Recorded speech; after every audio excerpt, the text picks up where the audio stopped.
Hello, what's going on YouTube? This is J Money here, and I'm bringing you guys a Banlist prediction video. Now, generally, I'm not a big fan of Banlist prediction videos because TCG Konami is very unpredictable, and they can just hit things and bring things back, weird things back out of left field, and so it's just like, it almost makes no sense to, to even predict what the TCG is going to end up doing. Now, OCG ban lists, I mean, they're a little bit more predictable, but anyway, I figured this is something that I would need to talk about, so, and give you some of my thoughts. And it's not a wish list, it's more or less what I'm pretty sure Konami is going to end up doing based on the patterns that Konami tends to take when it comes to hitting certain things and bringing certain things back, because TCG Konami is just weird and they like to hit consistency cards rather than the problem cards themselves. So, I wouldn't be surprised if instead of banning Independent Nightingale, they decide to limit Starving Venom because, it just doesn't make it consistent anymore. So, yeah, keep it in the game, whatever. But, which isn't bad because Starving Venom at its core can still equal 3 Electrums if Starving Venom is at 3 copies, so, that's still pretty nutty. So, I mean, obviously, we're starting with the ban cards. Obviously, we're not, gonna go too much into Nightingale. We all know why it's here. Now, I have no idea if Tyrant's Neptune will end up coming back, after, Nightingale inevitably gets hit, or if it gets hit and they just decide to limit Starving Venom instead. But I would figure they would bring Neptune back because their banned and limited section is getting kind of big, and so I know they might make the semi-limited list a little bit bigger because, again, the limited section is getting pretty huge. So a lot of these cards are going from limited to semi'd, just to make room for more limiteds, because again, that part of the ban list is pretty huge. But Nightingale, we don't need to really go too much into it. Lady Lapis Lazuli, obviously, obviously it kind of looks like a construct, but, I find it funny. I actually like Lady Lapis Lazuli looking like that, but, I was thinking about putting Master Diamond to 1 simply for the fact that, it just doesn't make it, like, super consistent anymore and all that good stuff, but, I'm pretty but I figured, well, Phantom Quartz can just shuffle it back, and you can just go into another Master Diamond. So it's like, okay, well, that's still wouldn't solve, granted, you have to go through more hoops and all that good stuff, but it's still, at the end of the day, it's still a problem. It's still possible and all that good stuff, especially if they don't go first, because you pretty much cut their workload in half, because you probably got a board full of special summon monsters. And Wind Up Hunter, obviously, because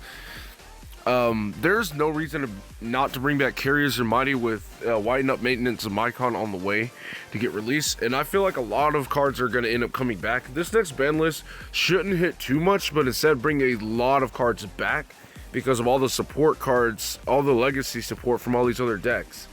And that can also make the ban list inevitably shorter. But we're going to go on to the limited cards now. The big one, the big elephant, Astrograph Sorcerer. I never liked banning cards straight out because, I'm never a fan of just outright killing decks. That's what makes Yu-Gi-Oh! Unique from other card games, because rather than, set rotations and stuff like that, you could come back to a certain deck like 4, 5, 6 years later and still be able to play it. Now with Astrograph at 1, it accomplishes multiple things. One, you can't put out multiples and turbo out rank 7s like Absolute Dragon. You can't really turbo it out as consistency. In order to make Vortex, if Astrograph is limited, you'd have to play Dark Worm, and you have to play multiple Gate Zeros, which also contributes to Dark Worm getting limited, because if Dark Worm were to stay at 3, then getting Gate Zero would be super consistent. So in a sense, if Dark Worm to get limited as well, you would have to play other cards like Dragon Shrine and Foolish Burial to send it, and if you draw the Dark Worm, that's not looking too good based off your hand. And so, the point is to make things as, not, as inconsistent as possible without outright killing it. So we can spare the absurd abuse. Now again, Astrograph is good. I like it in the game because not just Pendulum Magicians, but because of what it does for other Pendulum decks, like Metal Foes and Zephyras and things like that, things of that nature. It helps out other Pendulum decks, and I don't like being able to, I don't like killing, and yeah, I don't like killing other decks' viable options just because of one deck.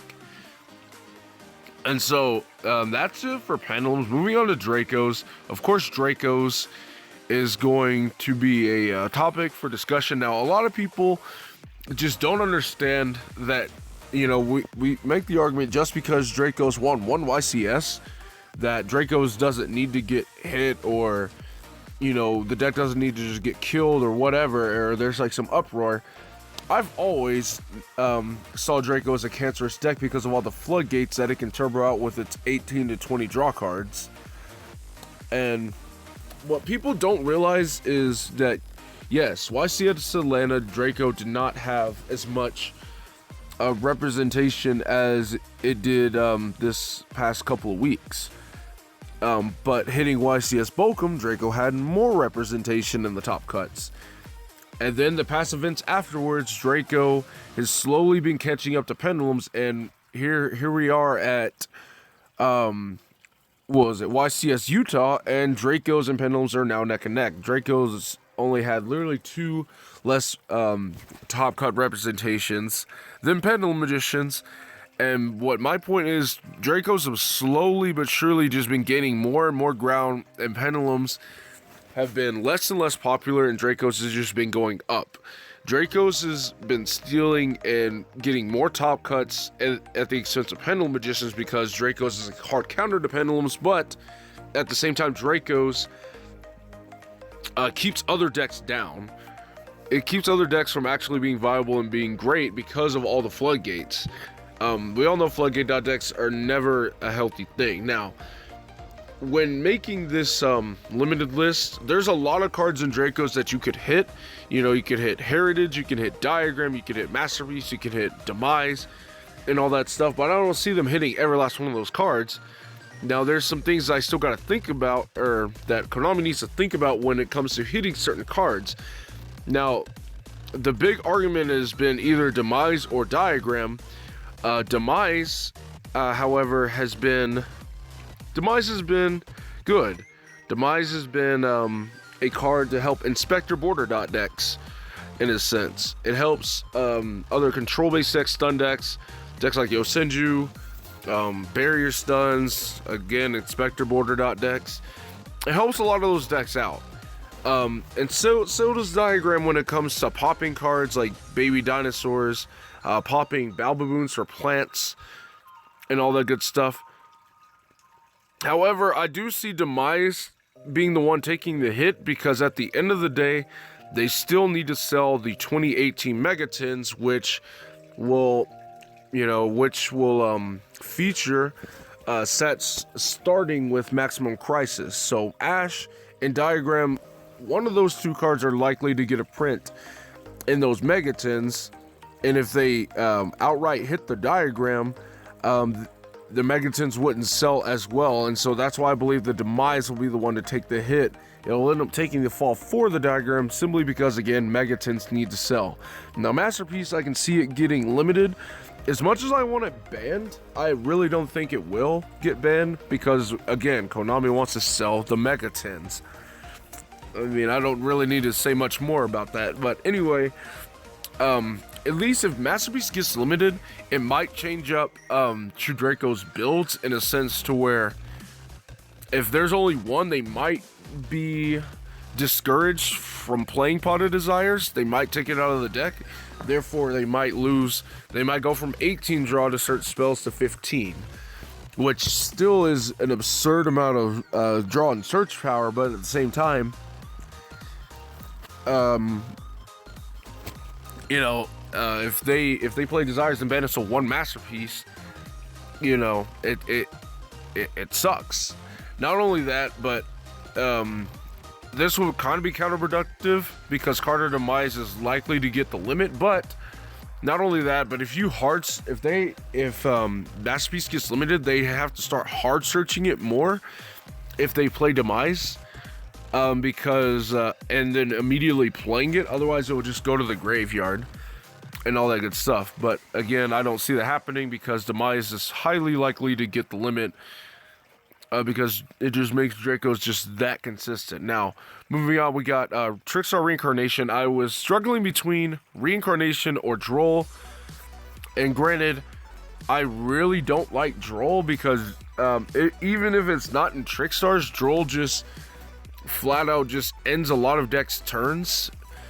But the thing I had to take into account is that although Droll is generic and it's a hand trap, it's still a hand trap, and it's something that needs to still remain in the game, depending on the format. If we get another Necros format or Dragon Ruler format to where every single deck is searching like 12-15 times, then Droll might be a necessary entrance into the format once again. So I don't think Droll should get hit. And the other thing that I needed to take into account was that Flames of Destruction is releasing 12 Trickstar cards.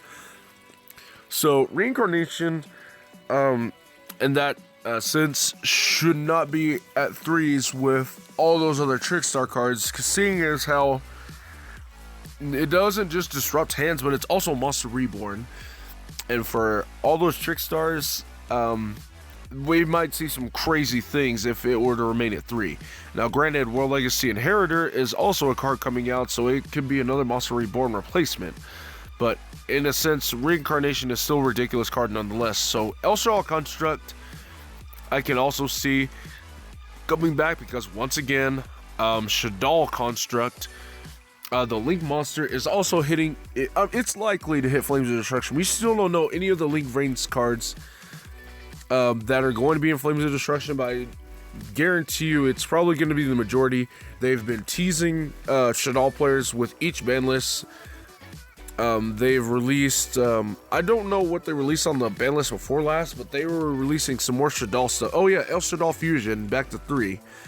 They did that on the last ban list, and then they decided to up the ante by bringing back Damage Juggler and all that stuff. And I feel that this is a way to slowly but surely get Shaddoll players, ready and get the Shaddoll deck viable. Not like meta, but viable.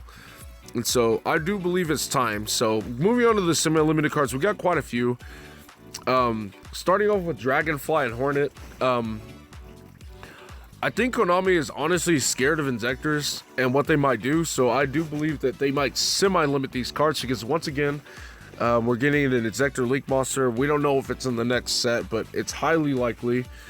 And what better way to support that Link monster than to slowly unlock the archetype from the chains that bind it. Now again, I don't think that they would bring it back to 3 because I honestly think they are actually scared of the Inzectors and what they might do. But I do see them moving them up in numbers just as a testing ground, just to test and see what they do at 2s. Now, the same thing with Sirograph. I think we all know that if Sirograph were to go back to 3, then BAs would just be undoubtedly tier 1 because of the stupid amounts of consistency the deck has. And I know Konami, TCG Konami has been very lenient on Burning Abyss lately. But at the same time, and I know we're getting Cherubini at some point. Again, I don't know when, but at some point we are going to get that Cherubini, and they need to, I have a feeling they're gonna throw us a bone here and there. Now, I don't think they're gonna put Tour Guide up to any numbers because they might because of the Darkness Structure deck. They might bring back Tour Guide to like 2. That's something that I also have to consider. But, again, it's probably unlikely, but for us Burning Abyss players, giving these back up to 2 numbers is a nice little bone. I don't think they'll bring Beatrice up to 2. Because, yeah, Beatrice is Beatrice. But anyway, moving on to even more semi-limited cards.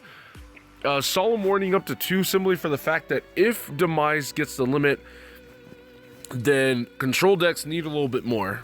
Control decks need a little bit more viability in terms of the option of cards used to control the board.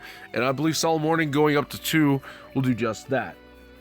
Book of Moon, a lot of people, including myself, would like it to go to 3, but again, I think Konami is legitimately scared of Book of Moon and what all it can do, especially in certain formats, to where Book of Moon can almost just end turns, and in certain ways. And it's also very it's a very flexible card.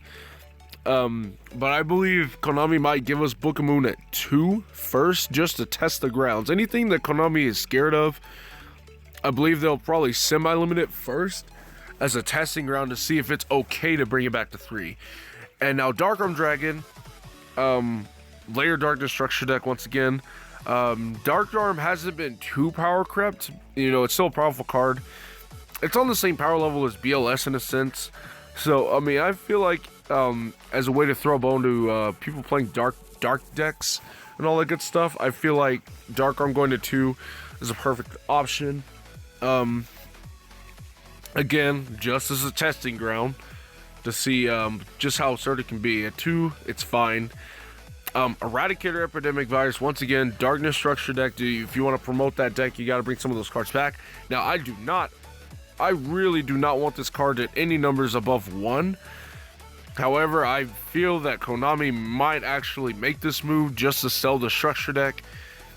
If this card goes up to 2, we might see more Dark World decks, because Dark World deck is probably the most consistent dark-ish type deck that can actually make this live as consistently as possible, because Grapha is still like the most consistent recurring boss monster in this game.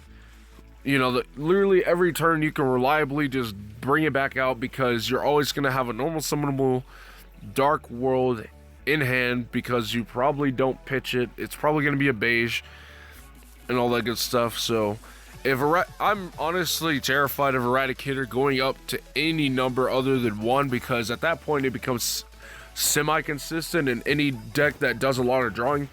And then, considering Eradicator requires dark monsters in the first place, Allure of Darkness already gives it a tad bit more consistency than other generic win more cards than just generic win cards. Because if you flip Eradicator against any deck and call spells, you rip about half of the player's hand, and then you gain knowledge of the rest of the hand.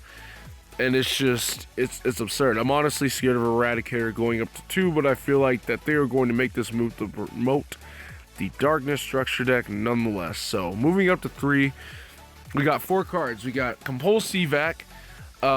Since it's a trap card again, I feel like that they're going to bring this up to 3 as a way to make up for a potential Demise hit down to 1.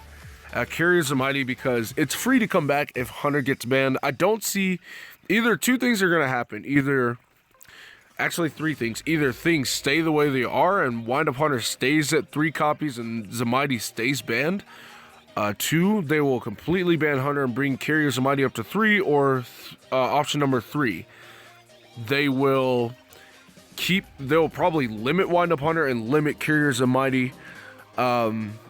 Or, keep Hunter at 3 and completely forget about Wind Up Hunter, and probably limit Carriers of Mighty. So I guess that's 4 options. So I don't know which one's the most likely, but if they see that Maintenance of Icon will come back and forget that Wind Up Hunter is a card and bring back Carriers of Mighty, we might see some we might see windups become super viable at that point if they forget about Wind Up Hunter. But I see Grand Soil going back to 3 simply for the fact that the Element Sabers. The Element Sabers is reprinting this card with its errata, and it's once per turn. It's a hard once per turn, so at 3 copies is just the same as 1 copy, except, you know, you don't really have to hard search it as much if you hard draw it. Atlantean Dragoons, because once again, legacy support, Mermail Link Monster is hitting the scene. You know, give Mermails a little bit of love, you know, just as a way to just promote it. You know, it's just promotional. So now these cards I want to talk about. These are cards that people kind of want hit, but I don't think Konami will hit. And I want to go over the reasons why. One, people, including myself, really want a Mono Iwado banned. I do not like a Mono Iwado as a card, simply for the fact that it says no to player interactions. Absolutely 0 player interaction is bad for the game, and that's why people do not want FTKs in the game, simply for the fact that FTKs don't promote player interactions. That's the same with the Mono Iwado. However, if Dragos get hit, a Mono Iwado is fine. Now, in my personal opinion, it's only a matter of time before there's another deck that hits the scene that can abuse a Mono Iwado. Like, let's say they somehow bring Monarchs back. What's to stop Monarchs from abusing this card as well? Because they can also get extra tribute summons. They can get extra summons off of things like Escalation, Eodos, all that good stuff. You know, they can summon a Dia from the deck with 1-for-1.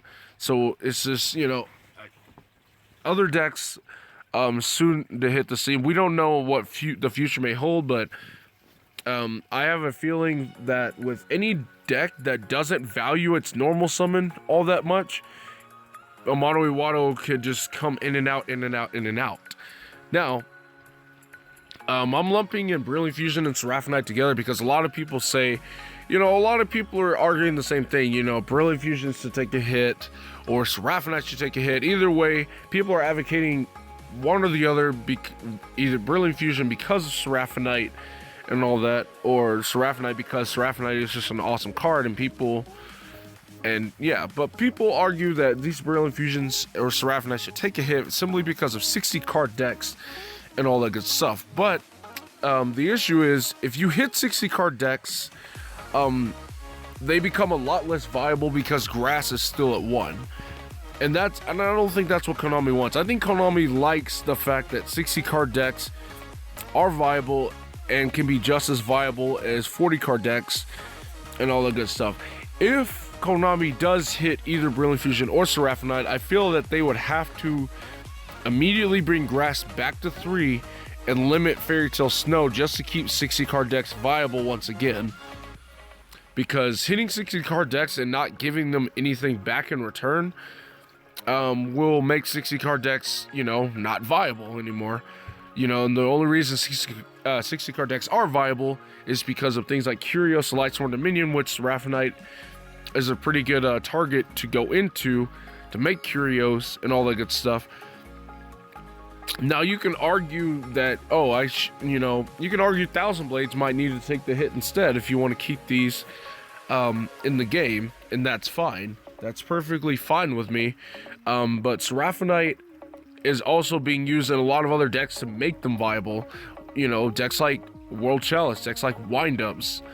You know, a lot of other decks that aren't like Pendulum based, you know, can use Seraphonite because double summon, although it accomplishes the same thing, double summon is not Seraphonite. Seraphonite is a body. It's a body on board that can contribute for link fodder, for link summoning, and all that good stuff. Not only that, but you still have to run a Garnet, and you still have to take up a slot in your extra deck, which doesn't sound like too big of a deal, but if you look at World Chalice, it's fighting for every last space in their extra deck. So in some cases, it is actually a big deal. And the last card being Terraforming. Now, a lot of people say Terraforming should get hits because it makes field spells less consistent and all that stuff. But as I watched Team Sam's Banlist prediction video, the guy that was next to him, he said it perfectly, and I don't think anybody could say it better. And that is that Terraforming is only as good as the card it searches. Now, if you do things like limiting diagram, if you hit light stage and all that stuff, then terraforming isn't as powerful as people make it out to be, because those really powerful field spells are either limited, banned, whatever. These new field spells, however, aren't as powerful as the field spells from Arc V. They're really not. The Arc V field spells were just amazing. You know, you had freaking UA Stadium just searched you cards every single time you played a UA, and then they all got 500 boosts. You had Cosmo Town to just mulligan all the time, get free +1s to hand at the cost of a few life points, adding, replace itself when it died. You had Kaiju field spells, searching Kaijus that do devastating effects. You had Union Hanger, Diagram. There's just so many insanely good field spells in the Arc V era. Now, hitting the Link Vrains era, there have not been really too many good field spells. Light Stage is an incredible field spell, don't get me wrong, but any other field spell, like the Rocket field spell is okay, but Rocket still is just not that great. They need more and all that good stuff. So, and I want to extend this with Alistair or Magical Meltdown. Now, I know a lot of people do want that stuff kind of hit, but Mech Knights have just started doing stuff. They've just started, doing well. They're still not like one of the top decks. They're not in the top 3, so I believe, it's fine. And I think Konami does a good job has done a good job lately of these ban lists, because the hits they make are to the top 3 decks. And I think Mech Knight Invoke deserves a little bit more time. It deserves a little bit more time to do some things. Now, Mech Knight Invoke was also a good option because it also hard counters Dracos. Because Indiana Maiden, if you open a handful of Mech Knights and you just drop your whole hand down, it's catastrophic for the Draco player. But anyway, that is it for my ban list prediction. Again, this has nothing to do with my personal opinion. This is regarding my certain knowledge regarding Konami and the certain moves they'd like to make. One, hitting consistency cards of certain decks rather than hitting the problem cards, and 2, wanting to sell things. Now, I personally don't want a ban list in a healthy, very, very healthy format, because it's like, I've always wondered, why do we need a ban list if everybody's happy in a format to where there's so many different decks that can do good? The only deck I really care about right now is Draco, because, again, Draco, Pendulums is a fair deck. I mean, it's unfair, don't get me wrong, but in terms of its disruptions, they're fair simply because of the fact that they are 1-for-1s. They're all 1-for-1 trade-offs and all the good stuff. Versus Dracos, you can literally open 2 cards, which is like a Monarch's Router or Anti-Spell, and you lose the game. Playing a Mono Iwado to promote no player interactions is not healthy at all in that respect. So, with that being said, again, I feel like the format would be even more diverse if Dracos wasn't there to shove other decks down, because Dracos really keeps a lot more decks down than people may realize. People do not realize just how many decks cannot really compete as long as Dracos exist. Dracos keeps a lot of decks down more than Pendulums do, because of all the floodgates they play, because of how oppressive Masterpiece is. And Masterpiece was never the big problem because of all the floodgates. Some decks can deal with Masterpiece if it weren't for Monarch's Erupt turning off monster effects, or Anti-Spell stunning spells for a turn. And the fact that they can blow up the Anti-Spell with Diagram or sack it off for the Masterpiece that they just searched, it's pretty ridiculous as well. And just the fact that you can just flip these floodgates over and then sack them off when you're done it's absurd. That's all I gotta say about that. But as much as I like this diverse format, I also kind of hate it because, again, Dracos just keeps a lot of decks down. And I honestly I'm not a fan of a ban list in a healthy format as well, where everyone's happy, but at the same time, progress needs to be made. New sets are coming out, and the new sets do need to sell. And so ban lists are inevitably going to happen nonetheless. So let me know what you guys think about this list and about the cards that I talked about that people one hit that might not get hit. I want to hear your thoughts down in the comments below. But this is J Money, and I am signing out.